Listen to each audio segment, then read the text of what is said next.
Tai ačiū visiems dar kartą, kas atvykote į mūsų, sakyčiau, mėnesinius susitikimus. Turime šiandien jau 19 susitikimą, 15 iki Seimo rinkimų ir šiuo metu šiandien yra 4 mūsų susitikimas po Seimo rinkimų. Tai mūsų judėjimo, neformalaus visuomeninio judėjimo visa Lietuva. Kaip matote, čia šalia manęs matosi mūsų partneriai ir tai, kas eina kartu, kas supranta, kad pavieniui mes nieko Lietuvoje nepakeisime ir turime kelti visą Lietuvą, visą tautą, visus piliečius, ypač geros valios žmonės, pakviesti dalyvauti mūsų susitikimuose. Aš esu Tauras Jakelaitis, kas nežinote, bet ne apie tai. Galbūt visi, o kas nesusipažinote, tai aš trumpai pristatysiu darbotvarkę, ką mes šiandien numatę. Tai turėsime 2 pranešėjus. Bus vienas pranešimas, čia yra Laima Ramanė, kur bus pranešimas Lietuvos valstybės duomenų situacija šiandien kalbės.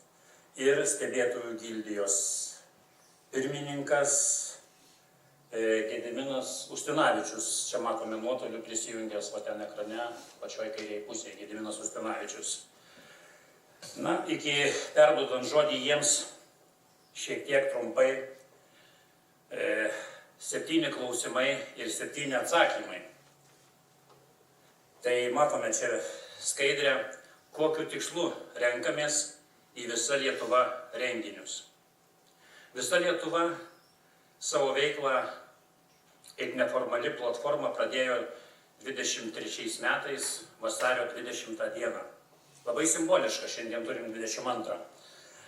Pradėjo su ta mintimi kviesti visus žmonės, kviesti, telkti, rengiantis Seimo rinkimas 24 metams. Jungtis į vieną juridinį asmenį, kviečiant visas organizacijas, neformalius judėjimus, bet kokios formos įmonės, asociacijas, viešosios įstaigos įmonės, nesisteminės partijas ir pavienius visuomenininkus. Iš esmės tai geros valios žmonės, kurie nebuvę Seime, kurie mato mūsų valstybės nykimą, visišką griūtį, telktis visiems. Ir būtent čia visa Lietuva platformoje mes galim įgauti ir patirties, ir susitarti, ir suderinti veiksmus bendriems darbams. Kas tai yra? Antras klausimas, kas tai yra visa Lietuva platforma? Tai yra grupė, iniciatyvinė grupė, kuri buvo apie 20 žmonių susibūrusi visuomenininkų ir supratusi, kad reikia veikti ir mažiau kalbėti, pradėjo, kaip minėjau, 23 metais ir tie darbai dabar tęsiasi. Tai tie žmonės susirinkę, susidėję savo asmeninės lėšas, tai, ką šiandien ir matome, visi šitie resursai naudoja iš mūsų pačių lėšų ir garso aparatūros, ir va čia sėdi Tautvaldas, ir studijai jau Tautvaldas gali patvirtinti, apie 70% įrangos turime. Tai žmonės, kurie atiduoda savo laiką, savo energiją, savo žinias, savo pinigus ir pradeda darbus, kviečiant kitus.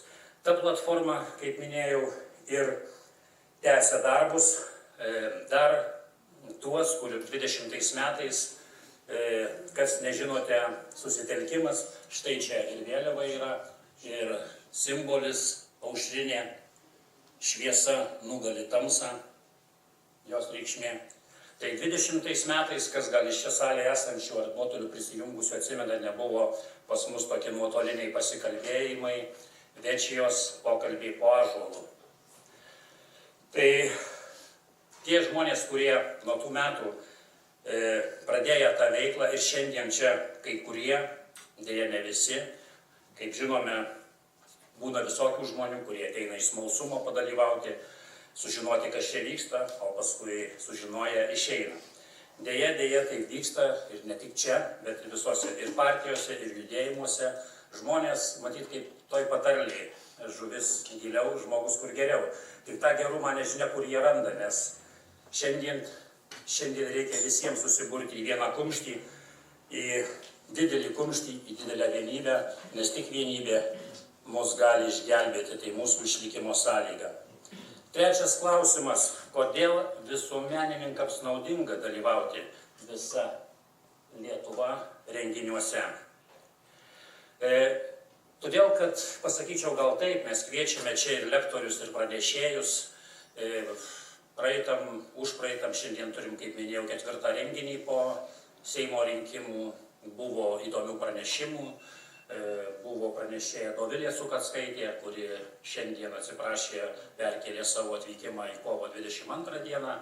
Tai narcisizmo klausimas, kas yra narcisizmas politikuose ir šiaip žmonėse, kokią reikšmę jis turi vienybė, judėjimams, buvo pranešimai. Toliau buvo pranešimai Nendrės Černiauskienės, kuri čia šiandien taip pat irgi nuotoliu prisijungus, apie visuomenininkų strategiją, kaip padaryti tą strategiją ir sukurti tokį veiksmų planą, kad mūsų neišbarstytų, neišdraskytų, kad ta strategija būtų veiksminga, kad galėtume eiti kartu, kad visi būtų išklausyti ir galėtų pasakyti savo nuomonę ir bendrai sudėlioję strategiją sėkmingai keliautų link rinkimų.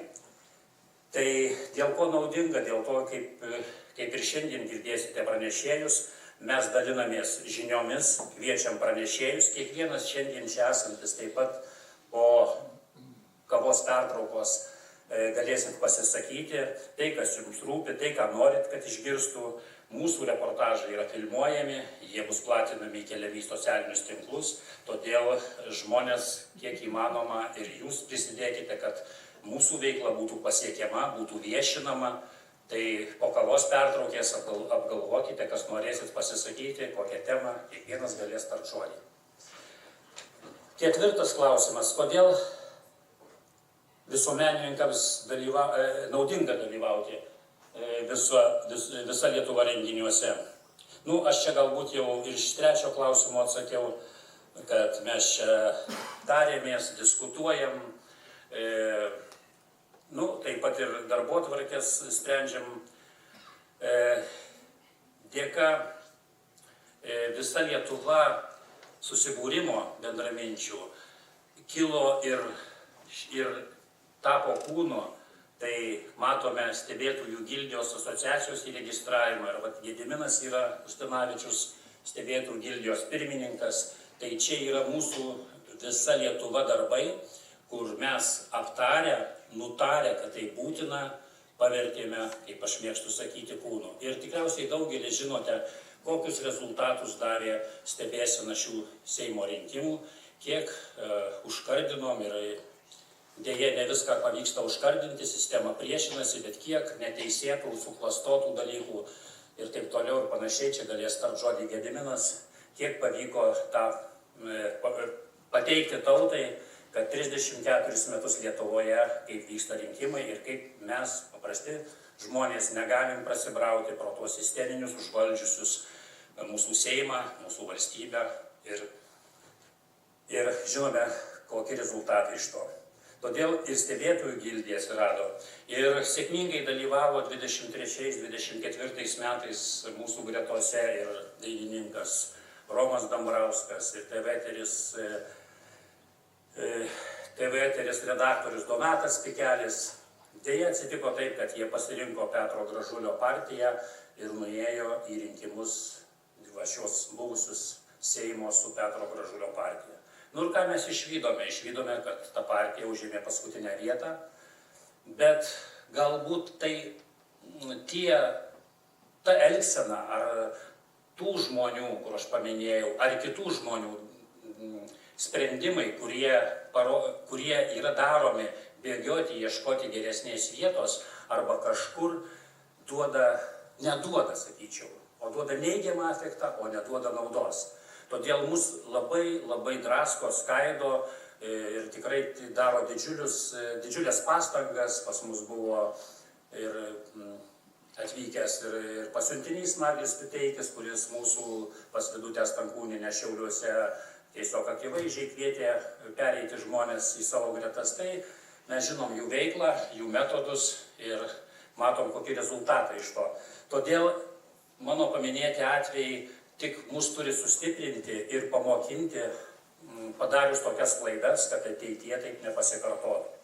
Visi čia gali rasti vietą ir prisidėti darbui įvairiai ir žiniomis, ir fiziškai, ir pinigais, ir telkti žmonės, viešinti, taip, kad vietos visiems užteks, nes tikrai reikia ne tik Seimui, reikia ir ministrų kabinetų žmonių ir taip toliau. Ketvirtas klausimas, kaip sudaroma renginių darbotvarkė? Po kiekvienos mūsų sueigos, kaip ir šiandien, jūs čia esantys visi galite pagalvoti, kokius mums reikėtų aptarti klausimus sekantį susitikimą, kuris bus kovo 22 dieną, kokius pranešėjus pakviesti, kokias temas paliesti, ar iš jūsų gal kas norės pasisakyti. Todėl savaitės bėgyje po šio renginio kontaktai bus duodami, paviešinti. Siūskite pasiūlymus, temas, patys aktyviai dalyvaukite. Darysim taip, kad visi galėtų pasisakyti ir dėstyti savo. Bet svarbiausia ne tik, kad skaudulius vien dėstyti, bet būtent metodus, sprendimus, būdus, kaip tais problemos išspręsti. O dar geriau, jeigu pats žmogus galės pasakyti, ką jis padarė, kad to nebūtų. Nes mūsuose jau ne vieni metai mes patys žinome, kaip visi bėdavojam ir garsinam viens už kitą, lenktyniaudami, kiek matom problemų ir jas pagarsindami. Bet to neužtenka. Reikia būtent sprendimų, būtent veiklos, kuri tais problemas eliminuotų, pašalintų ir taip nebūtų. Tai yra pagrindinis mūsų uždavinys ir čia yra tie žmonės, aš tikrai drąsiai galiu pasakyti, tai yra veiklos žmonės, kurie veikia, pirmiausia, aptaria, sutaria, priima sprendimą ir įvykdo. Tai yra svarbiausia. Kodėl, penktas klausimas, kodėl Lietuvos partija aktyviai prisideda prie Visa Lietuva renginiuose? Na, tikriausiai žinote, aš esu Lietuvos liaudies partijos pirmininkas ir mes šiais 24 metais sudalyvavę rinkimuose, beje, iš žmonės, kurie buvo sutelkti, taip pat iš mūsų renginių, iš mūsų važiavimo po Lietuvą. Šiais metais mes išvedėm 39 žmonės į Seimo rinkimus ir, kaip matome, aplenkėm tokius, kaip jie galvoja, kad yra mohikanai, kaip Viktoras Uspaskichas, Darbo partija, kaip Petras Gražulis ir kitos. Mes surinkome 2,64% balsų, tai yra tikrai neblogas pasiekimas ir tai tik parodo, ką žmonės mes, jūs galite, o mes galime daug. Bet deja, 24 metai buvo tęstinumas, Lietuvos liaudies partija 20 metais išvedė susitelkimo žmonės, todėl čia ir keliaunam su mūsų tęstiniais projektais. 36 žmonės, tada mums pasisekė labai nekaip, mes surinkome 0,2,5 balsų, nors akivaizdžiai pastebėjom, kad buvom surinkę net iki 4%, bet staiga per valandą tam tikri sistemos ar klanai, ar tarnai, ar kaip juos pavadinti, nusikaltėliai sumažino procentus mūsų, eliminuodami iš tolimesnės kovos. Bet šiais metais jau mes ūgtelėjom gana gerokai. Ir įsikūrė stebėtojų gildė, taip kad potencialas darbams veiklai yra didelis ir ateityje tie, kurie stebėjo, kurie tik tai stebėjo mus, kritikavo galbūt, mokino kaip dirbti kitaip, šiandien turėtų pergalvoti, kad jiems reikia ateiti ir prisidėti gera valia, gerų darbų, nuoširdumu, nes tai galim padaryti ir mes tai darome. Todėl Lietuvos liaudies partija, dar pabrėšiu, susijusi su 5 klausimu, kodėl remia Visa Lietuva, aš drąsiai pasakysiu, kad Lietuvos liaudies partija vienintelė iš visų apie 20 esančių partijų registruotų Lietuvoje, vienintelė prisideda prie visuomenininkų, prie geros valios žmonių kvietimo jungtis ir nuversti valdžių klanus. Tuos buvusius, esamus ir 34 metus ten sėdinčius. Jie tik tarpusavį konkuruoja. Tai vat prisiminkite, kad yra tokia partija, yra platforma ir mes galim su šitą partiją išvesti žmonės ir sekančius 28 metais rinkimus. Turim sutelkti visus, sėsti prie to stalo, sutarti kaip, nebūtinai nuo Lietuvos liaudies partijos. Tai nėra esmė. Esmė, kad mes jau būtumėm protų suvokę, patirtimi suvokę, kad kito kelio nėra. Todėl aš ir lieku su jumis, su žmonėmis, su tauta, su piliečiais, su visuomenininkais, nes tokia prigimtis, matyt, mano yra. Ir liaudies partija vienintelė atstovauja žmonės. Taip, 6. klausimas, koks mano kaip liaudies partijos pirmininko, čia kaip fiziškai gal nuo savęs interesas asmeninis. Tai, ką aš galėčiau pasakyti, žinot, labai trumpai, kad mano suvokimas pagrindinė vertybė tai yra teisingumas. Su teisingumu susidūriau 94 metų pabaigoje.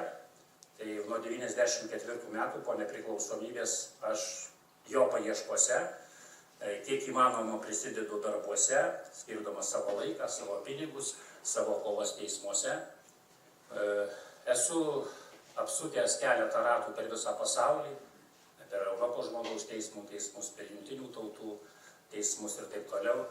Taip, kad ta paieška teisingumo jinai nesibaigia, ji tik užgrūdina ir tai tik pasako, jo teisingumui nesant mes nieko nepasieksime.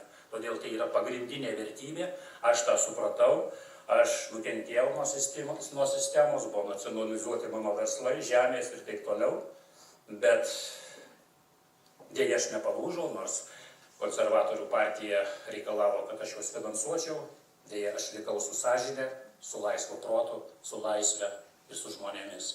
Ir šiandien aš čia ir dalyvauju jau 2 rinkimuose, kviesdamas visus burtis. Ir pats nepretenduoju niekur, noriu atvesti naujus žmonės, jaunus žmonės, nebuvusius, iš čia jūs sėdintys, kurie galbūt galvojate, ryšitės žengti tą žingsnį, visi būsit išklausyti, su visais kalbėsimės ir visi kartu galėsim veikti.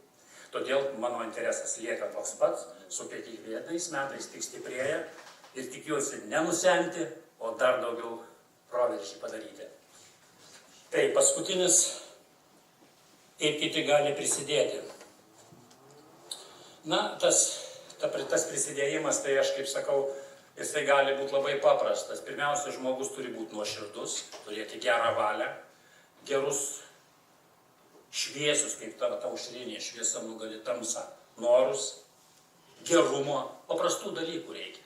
Reikia ateiti prie čia tų žmonių, kurie susikūrė, sakyti, aš su jumis, paklausti, kuo aš galiu prisidėti ir jeigu jis dar savęs neradęs, padėsim, patarsim, pasiklausinėsim, ką jis gyvenime veikęs, kuris gali labiau pasireikšti, kuris gali kažkuo, ar darbais, ar logistika, ar žiniomis, ar žmonių atvedimu, ar viešinimu.